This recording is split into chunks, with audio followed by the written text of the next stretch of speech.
अब हम लोग बात करने जा रहे हैं हिंदुस्तान यूनिलीवर के बारे में। और हिंदुस्तान यूनिलीवर दुनिया की पुरानी मतलब जितनी भी बहुत ज़्यादा पुरानी कंपनियां हैं उनमें से एक है। Procter and Gamble, HUL, Nestle, Reckitt Benckiser, ये सारी की सारी कंपनियां एफएमसीजी सेक्टर की जो one of the oldest companies हैं उनमें से एक है। सबसे पहली बात तो इसमें एक बहुत बड़ी गड़बड़ बात यह है कि ये क्या करती है, इसके नाम में लगा हिंदुस्तान यूनिलीवर और ये बिल्कुल हिंदुस्तानी नहीं है। ब्रिटेन की कंपनी है यूनिलीवर, यूनाइटेड किंगडम की। और ये इनका मार्केटिंग स्ट्रेटजी का पार्ट है कि ये जिस कंट्री में भी अपने प्रोडक्ट्स बेचते हैं उस कंट्री का नाम ये अपने नाम के आगे लगा देते हैं। जैसे पाकिस्तान यूनिलीवर भी है, और इस तरह से बहुत सारे अलग अलग देश में जहाँ पे भी जाते हैं उस देश का नाम आगे लगा देते हैं। तो हिंदुस्तान यूनिलीवर, पाकिस्तान यूनिलीवर, ऐसे करके इन्होंने नाम बना रखे हैं ताकि वहाँ के लोग जो समझें कि ये मेरे देश की कंपनी है और उससे अटैच हो जाएं। पहली बात। दूसरी बात ये कि ये अम्ब्रेला ब्रांडिंग नहीं करती है। इसकी मार्केटिंग स्ट्रेटजी ये है कि ये हर एक प्रोडक्ट को यूनिक तरीके से डेवलप करती है और लोगों को कानों कान खबर तक नहीं मिलती है कि ये दूसरा जो प्रोडक्ट है वो भी एचयूएल का है, और वो एक दूसरे प्रोडक्ट से उसका कॉम्पिटिटर समझते हैं। फॉर एग्जाम्पल, अगर आपने घरों में से नहाने की साबुन की बात करते हैं तो ये लाइफ बॉय भी बनाता है, ये लक्स भी बनाता है, ये डव भी बनाता है, और उसके अलावा 4-5 साबुन और बनाता है। और ज़्यादातर लोगों को ये नहीं पता होता है कि सारे के सारे एक ही कंपनी बना रही है। वो सोचता है ऐसा है, अब हम थोड़ा अपग्रेड करेंगे अपनी लाइफस्टाइल, अब लाइफ बॉय की जगह लक्स लाएंगे। फिर सोचता है अच्छा कोई थोड़ी लाइफस्टाइल और अपग्रेड करेंगे, अब लक्स की जगह डव का इस्तेमाल करेंगे। लेकिन वो सारा का सारा पैसा अल्टीमेटली एचयूएल के पास ही जा रहा है। आप कोई भी इस्तेमाल करें, वॉशिंग पाउडर रिन भी इसी का है, व्हील भी इसी का है, सर्फ भी इसी का है। आप सोचते हैं कि अच्छा ये वाला सस्ता वाला ले आएंगे, थोड़ा व्हील ज़्यादा किफ़ायती रहता है, वो भी इसी का है। और अभी रिसेंटली ये एक मजबूत और होके उभरा है क्योंकि इसने अभी अभी थोड़ी दिन पहले हॉर्लिक्स पी लिया।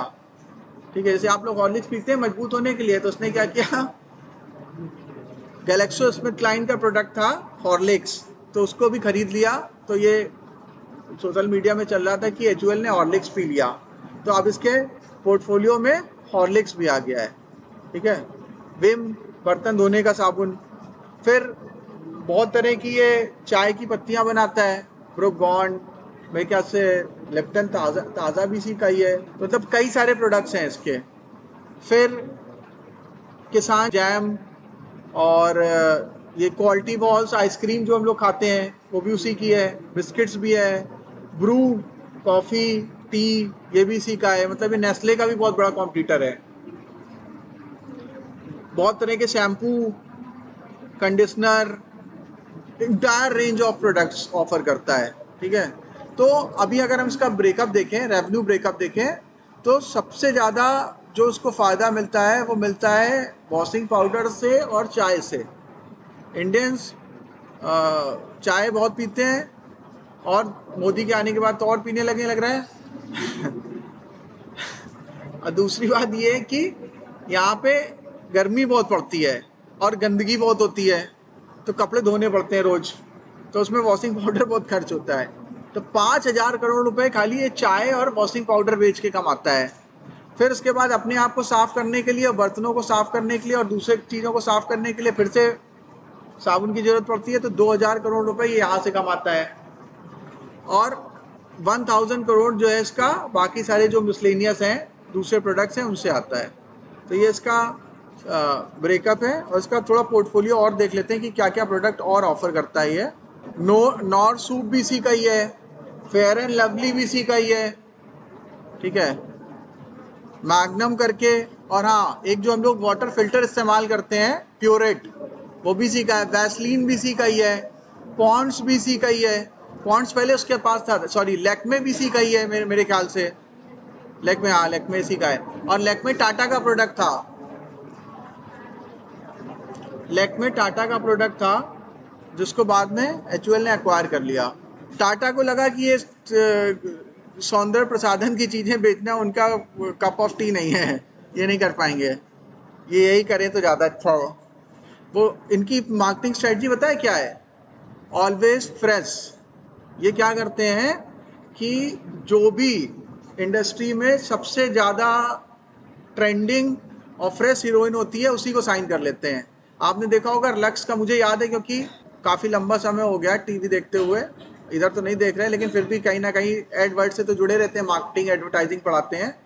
तो बचपन में मुझे याद है कि पहले रेखा, माधुरी दीक्षित, श्रीदेवी, करीना कपूर को भी लिया था शायद, फिर ऐश्वर्या राय, शायद सुष्मिता सेन को लिया कि नहीं लिया याद नहीं आ रहा। ऐश्वर्या राय का तो ऐड याद है, ठीक है।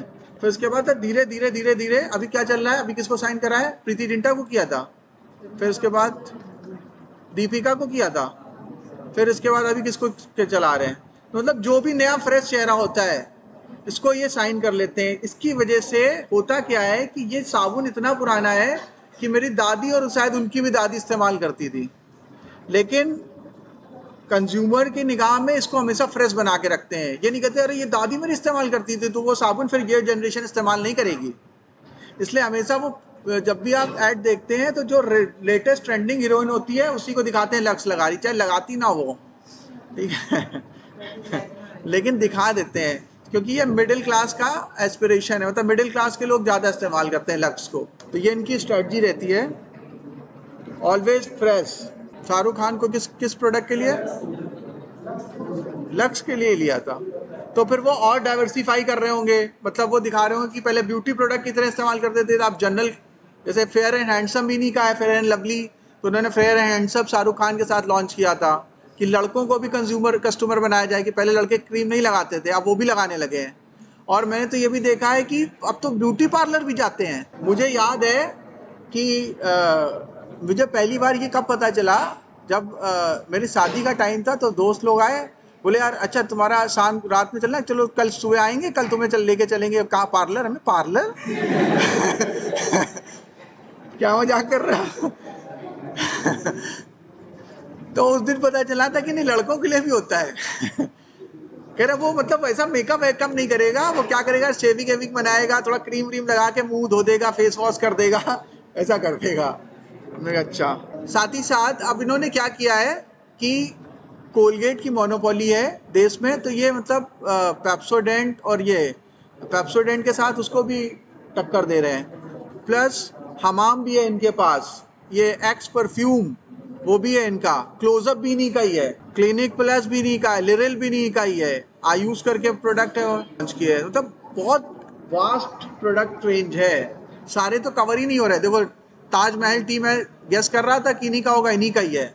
लिप्टन भी इन्हीं का ही है, मैं सोचता था लिप्टन कोई दूसरी कंपनी है, लेकिन वो भी एचयूएल का है। तो ये क्या करते हैं कि हर एक प्रोडक्ट को इस तरह से डेवलप करते हैं कि वो एकदम यूनिक लगता है, लोगों को पता ही नहीं होता है कि ये सारे के सारे प्रोडक्ट जो हैं वो एचयूएल के हैं। जबकि जो बेचारी छोटी कंपनियां जैसे पतंजलि, जिनके पास कम पैसा है, कम बजट है, उतनी पुरानी नहीं है, उतनी अमीर नहीं है, तो वो लोग अम्ब्रेला ब्रांडिंग करते हैं। जैसे अमूल पैसे नहीं बर्बाद करना चाहता, वो किसी सेलिब्रिटी को नहीं हायर करता है, बट बाबा रामदेव भी किसी हीरोइन को नहीं हायर करते, खुद ही बैठ जाते हैं। ये क्रीम लगाइए, ये अब बताओ कैसे बिकेगी? पतंजलि साबुन कोई खरीदता ही नहीं है, वो खुद ही आ जाते हैं पतंजलि साबुन खरीदो, कोई नहीं खरीदेगा। अब उनको कौन समझाए? तो अभी उन्होंने लेकिन एक बड़ा अच्छा काम किया था, जो एचयूएल के सीईओ थे, जो एचयूएल के प्रोडक्ट्स संभालते थे, मार्केटिंग संभालते थे, उनको उन्होंने हायर कर लिया था। और पता नहीं उनको क्या उनका ब्रेन वॉश किया, आचार बालकृष्ण ने, बाबा रामदेव ने, एचयूएल रिजाइन करके पतंजलि पहुंच गए और वहाँ पे वो काम करने लगे। उन्होंने बहुत मेहनत से सारे प्रोडक्ट डेवलप करे, बहुत अच्छा काम किया। तो बाबा जी ने उसके बाद एक दिन और बुलाया। पहले वैसे उनको सैलरी तो कम ही दे रहे थे एचयूएल से, एचयूएल की कंपैरिजन में बहुत कम सैलरी। अभी मेरी एक स्टूडेंट है, उसको मैंने पढ़ाया था, तो अभी उसने अपनी ग्रेजुएशन कंप्लीट करा है डीयू से, कानपुर आई थी, तो उससे मेरी बात हुई, उसने बुलाया कि सर कानपुर आए हैं, मिलना चाहते हैं। उनकी मम्मी भी मिलना था, तो पूरी फैमिली थी, बैठे हम गए। तो उसने कहा सर टैक्स बचाना है, बताइए क्या करना होगा। तो मैं उसको बताने लगा कि भाई ठीक है, एटीसी के लिए 1.5 लाख रुपए इन्वेस्ट कर देना, 80D के लिए 50,000 का हेल्थ प्लान ले लेना, अपने लिए ले लेना, फैमिली के लिए ले लेना। तो तब तक फिर मेरे का ये हो गया कि ये बताओ कि मतलब पैकेज क्या है। उसने कहा 35 लाख। हमने पूरी कॉपी उधर किनारे फेंक दी। हमने कहा ये बताओ 35 लाख रुपए सैलरी तुम्हारी स्टार्टिंग है, तो ये सब करने की जरूरत ही क्या है। अरे 2-4 लाख रुपए टैक्स ही दे देना। 35 लाख का स्टार्टिंग है, एचयूएल ने हायर किया है, पहली सैलरी है। अगले 10 साल बाद क्या होगा। जस्ट ग्रेजुएशन कंप्लीट करा है, अभी उसने पोस्ट ग्रेजुएशन भी नहीं किया है। तो अब आप सोचो कि ये सीईओ को क्या सैलरी देते होंगे। अब स्टोरी को आगे बढ़ाते हैं। तो बाबा रामदेव ने, आचार्य बालकृष्ण ने उनका आपस में प्लीज बात मत करिए थोड़ी देर। बालकृष्ण और आचार्य रामदेव ने उनका जो है ब्रेन वॉश किया, उनको बुलाया। उन्होंने बहुत मेहनत से काम किया और सैलरी बहुत कम मिल रही थी उनको। तो एक दिन बाबा जी ने उनको बुलाया, बोला कि आप ऐसा करिए कि आप पूरी तरह से सेवा क्यों नहीं कर रहे हैं, आंशिक सेवा क्यों कर रहे हैं। तो बोले पूरी तरह से सेवा कैसे करनी है, सेवा ही तो कर रहे हैं 24 घंटे। देखिए प्रोडक्ट डेवलप कर रहे हैं, इतना इतना प्रमोट कर दिया है। कह रहे नहीं, अब आपको सैलरी नहीं देंगे। वो छोड़ के भाग गए। नो डाउट अमूल पतंजलि एक अच्छे ब्रांड है इंडिया के, ठीक है। और इन्होंने पतंजलि एचयूएल को, प्रॉक्टर एंड गैम्बल को अच्छा चैलेंज भी किया है, अच्छी टक्कर भी दी है। लेकिन थोड़ा सा इनको मार्केटिंग गिमिक को और बढ़ाना पड़ेगा, सेलिब्रिटीज वगैरह को कुछ करना पड़ेगा। पता नहीं ये उनकी स्ट्रेटजी का पार्ट नहीं है। वो ये कहते हैं कि हम ब्रांड इंडोर्समेंट में पैसा बर्बाद नहीं करेंगे, वो पैसा हम कंज्यूमर को दे देंगे। मतलब हम अपने प्रोडक्ट का दाम कम रखेंगे, हम रिटेलर का मार्जिन कम रखेंगे, हम अपना मार्जिन कम रखेंगे, हम मैक्सिमम बेनिफिट फार्मर्स को देंगे और मैक्सिमम बेनिफिट देंगे कंज्यूमर को। बात भी सही है। उनके जो प्रोडक्ट की क्वालिटी ऐसा नहीं बहुत इंफीरियर क्वालिटी के प्रोडक्ट होते हैं, 19-20 होते हैं, बहुत ख़राब नहीं होते हैं। पतंजलि के बहुत सारे प्रोडक्ट मैं भी इस्तेमाल करता हूँ, तो प्रोडक्ट की क्वालिटी ओके रहती है। बट लेकिन इंडियन कंज्यूमर को ये बात समझ में नहीं आती है। उनको जो सेलिब्रिटी का इंडोर्समेंट होता है वही समझ में आता है। जब तक शाहरुख खान नहीं कहते हैं या दीपिका पादुकोण नहीं कहती कि ये वाला साबुन लगा के तो हम सुंदर हुए हैं, तब तक वो उनको लगता है हम भी लगाएंगे तो ऐसे ही हो जाएंगे। ठीक है, अब इसके फाइनेंशियल्स में आते हैं, एचयूएल के फाइनेंशियल्स में आते हैं। आज का प्राइस लाइव है, मार्केट खुल गई 9:15 पे खुल जाती है। प्री मार्केट चल रहा होगा, 1 मिनट बाद वो लाइव हो जाएगी, तब तक 1 मिनट बाद देखेंगे क्या भाव आ रहा है। ठीक है, अभी एक वीक का इसका परफॉर्मेंस है 3% माइनस में है। 1 मंथ का परफॉर्मेंस है 3% माइनस में है।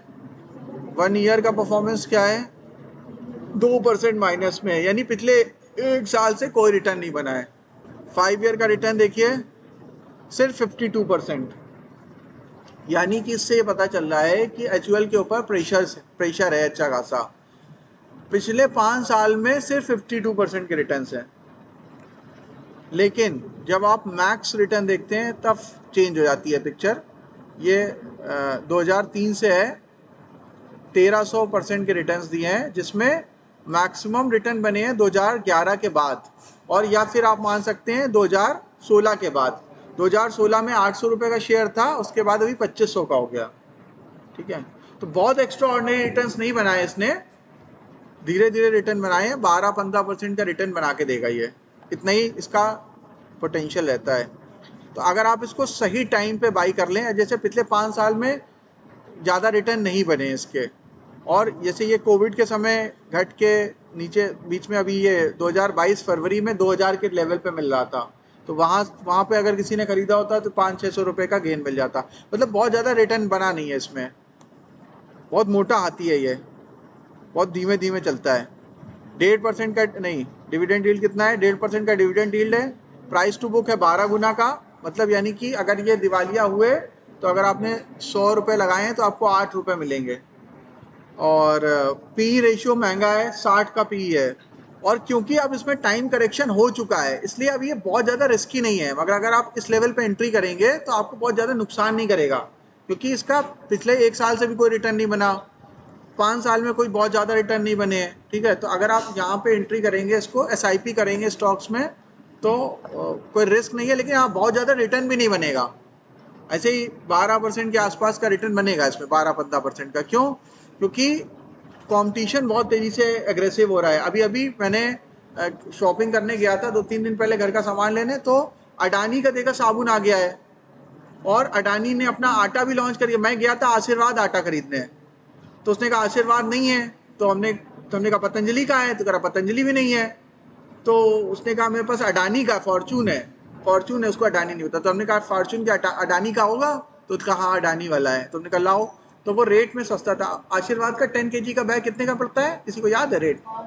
530 का है शायद, 530 का है। और अडानी वाला 430 का मिला था, 100 रुपये कम। तो यानी उसको मार्जिन भी ज़्यादा दे रहे होंगे इस समय वो।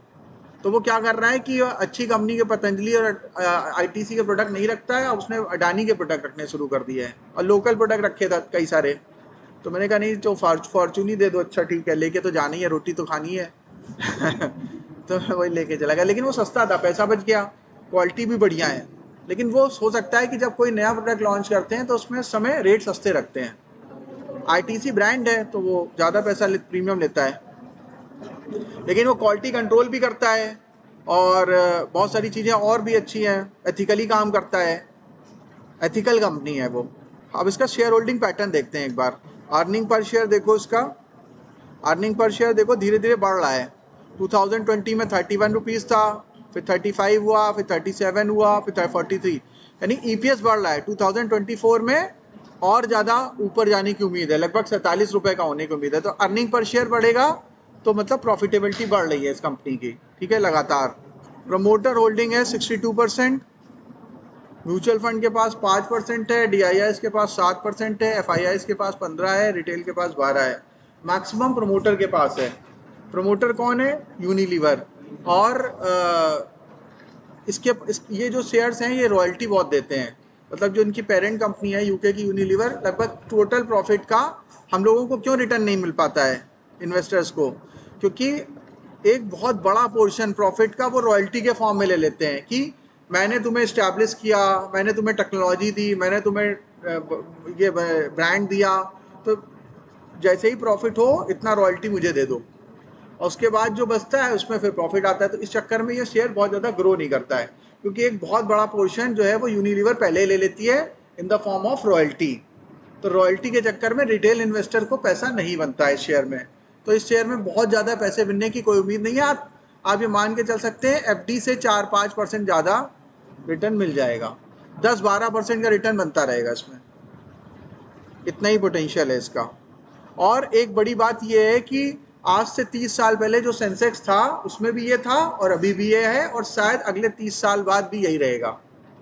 मतलब इसको कोई हिला नहीं पाएगा अपनी जगह से, क्योंकि इसकी जड़ें इतनी गहरी जमी हुई है हिंदुस्तान की इकॉनमी में। वट वृक्ष है ये, बरगद का पेड़, हर छोटे से छोटे गांव में। और इसने एक स्ट्रेटजी और ऑप्ट कर ली है, इसने करी है, मैगी ने करी है, और जो बड़ी कंपनियां हैं उसको कहते हैं finding gold at the bottom of the pyramid. उसको ये पता है कि इंडिया, पाकिस्तान, श्रीलंका, बांग्लादेश सब गरीब देश हैं, इनकी पर कैपिटा इनकम बहुत ज़्यादा नहीं है। तो पर कैपिटा इनकम ज़्यादा नहीं है, उसके प्रोडक्ट एक्सपेंसिव होते हैं, ठीक है। डफ तो बहुत ही महंगा है, सारे प्रोडक्ट जितने भी हैं प्रोडक्ट महंगे होते हैं इसके, क्वालिटी ठीक होती है, प्रोडक्ट महंगे होते हैं। तो ये क्या करते हैं कि सारे लोग हमारे प्रोडक्ट नहीं खरीद पाएंगे तो हम अपने कंज्यूमर कैसे बढ़ाएं?